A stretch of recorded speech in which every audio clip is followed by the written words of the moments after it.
This is the story of two Bedouin villages 20 miles apart.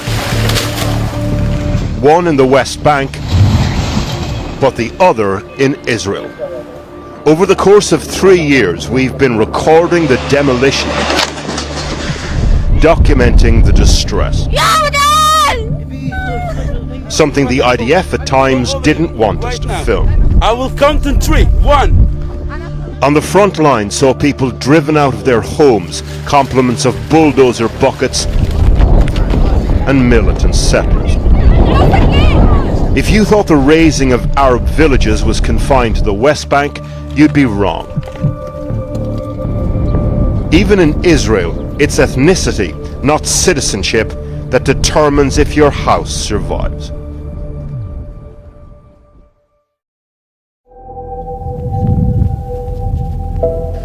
We start in the West Bank in 2022, the village of Khalat al-Daba. The cards belie an agonizing waiting game for Jabir Debabseh and his friends. The Israeli Supreme Court has just ruled that his village should be demolished to make way for an army firing zone.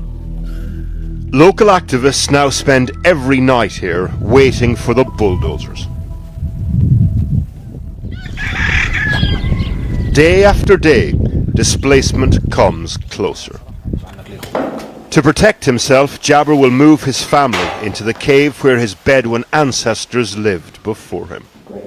لما يكون عندك بس منفذ اللي هو الباب اللي بتدخل منه بدون تهوية بدون هاي الحالة يعني حياة بتختلف لأنه صراحة يعني ممكن تأثر عليك ممكن تنخنق ممكن.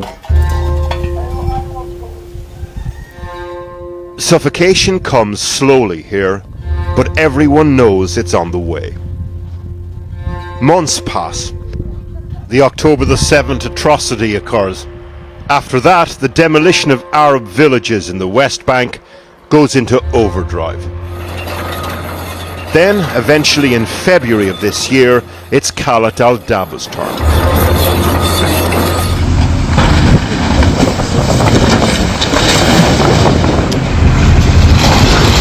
They destroy half the village.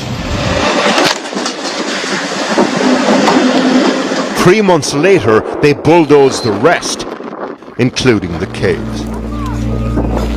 90 people are left homeless. Most continue living in the rubble of their houses. Among them, Jabir Debabseh.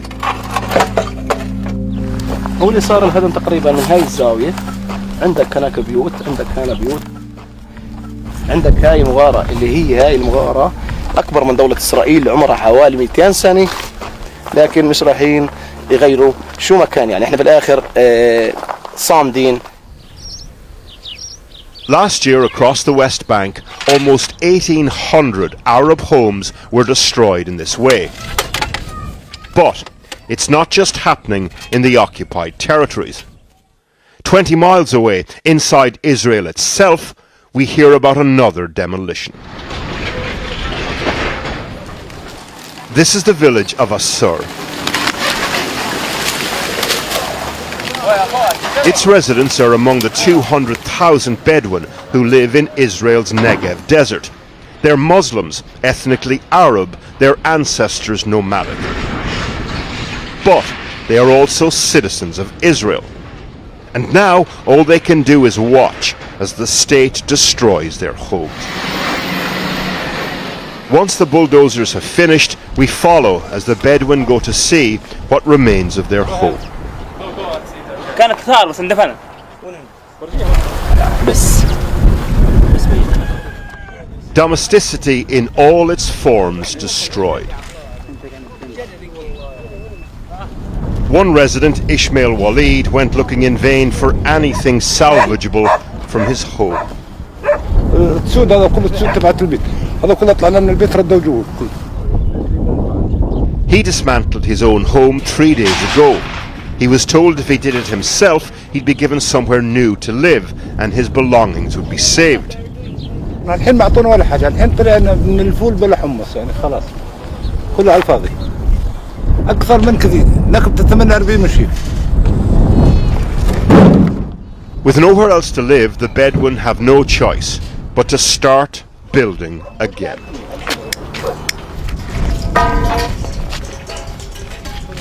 ايش بدي اسوي؟ خلي عن العالم كيف؟ انا ايش وجهة نظرك انت في هذا؟ ماني رئيس، انا اضغط الناس مش رئيس، لا تفكر اني انا احبط واحد في Under Israel's far-right Minister for National Security, Itamar Ben-Gvir, thousands of Bedouin homes have been destroyed. Nothing can put the brakes on the bulldozers, not supplication to a higher power, or even being a soldier with the IDF. הנה הרסו בתים פה. אין. נגמר העולם. אין. Last year, Ibrahim al-Ranami came back from fighting in Gaza to find a demolition order on his home in the village of Matnam. הבדואים עד עכשיו יש אנשים בחזית, וצריך לכבד אנשים שהתגייסו בצו 8 אצל המולאים. חבל. אנשים שנותנים הרבה למדינה, ואנשים אוהבים את המדינה, אוהבים את המולדת, אנשים אין להם בעיה. אבל חבל שזה קורה ככה, שבאים להרוס לך את הבית ואין לך כלום. The government says these are irregular settlements that fall outside of official planning zones and refuses to formally recognize them. So, after centuries living in the desert, they're being forced to move to one of a number of Arab-only towns. At the same time, though, Jewish settlers are being invited to come live in the desert. This is the settlement of Metzbe Yonathan. We ask the local mayor why it's here. The reason the government wants the population will come to the Negev, because the Negev is 60% of the property of Israel, and less than 10% of the population lives in the Negev. Only a certain type of citizen, though, is being invited to live in this community. This special place is only for Orthodox families. In some parts of the Negev, Jewish-only settlements are literally being built on top of demolished Bedouin ones, like here in al-Haran. If the replacement of Arabs by Israeli settlers feels familiar, that's because it is. We're back in the West Bank, in a cafe overlooking the demolished Bedouin village of Kalat al-Daba. No bulldozers in this Israeli settlement, just rose bay flowers and china teacups. We're here to meet Ariel Lamberger. He moved to the area after the October the 7th attacks. He says the settlers are needed to stop it happening again. The places we don't live in, they build their homes, they walk around there, and we can't be there. So the more the places we live in, it gives us more security, not only for us, but for the whole Jewish people. If we won't sit here, the Arabs will sit here, and they'll be closer to Tel Aviv and to Jerusalem. So we here are guarding our brothers in the whole country. If the Lambergers are the genteel face of the settler movement, we're about to meet the ones with their faces covered. We're on our way back to the ruins of Kalat al-Daba, following a convoy of IDF soldiers. Armed settlers have attacked the village, but Jabber is the one being questioned.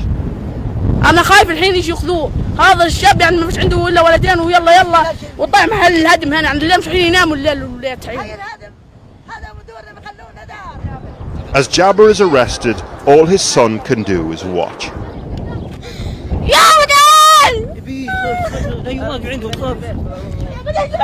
From a distance, we can see that someone has been injured. It's Jabba's brother, unconscious after being beaten around the head with a metal rod. We want to get closer, but the soldiers are not happy. We can arrest you now. Then this, a settler runs towards the village with something in his hand.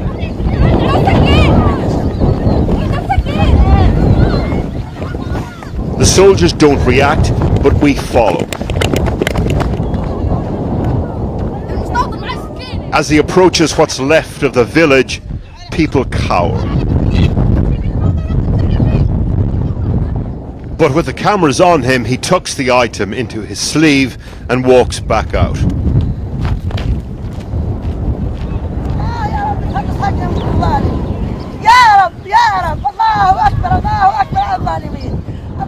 Jabber's brother is taken to hospital. The settlers who attacked him mingle with the soldiers, whose attention then turns to us. Remember, this area has been designated as an army firing zone, and they tell us we're not allowed to be here. Although that doesn't seem to apply to the settlers. Go over there, right now. I will count in 3. 1. 2. We're briefly detained and told to stop filming. Jabber is released the next morning, but his brother is still in hospital. The walls are literally closing in on these Bedouin men, so new tents erected next to crushed homes and bruised bodies. صراحة تبين إنه آخر شيء إنه في معك كسر بالجمجمة وكسر بالأنف وكسر بالفك الأيمن، وعندك يعني كانت كمان كسر بالإيد، غير يعني الإصابة المباشرة اللي كانت يعني بعيدة عن عينه حوالي سنتي.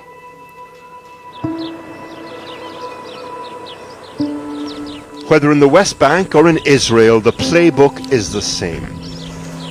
Replacing populations through planning laws, bulldozers, settlers. Creating hierarchies of homes, 2 different tiers of people.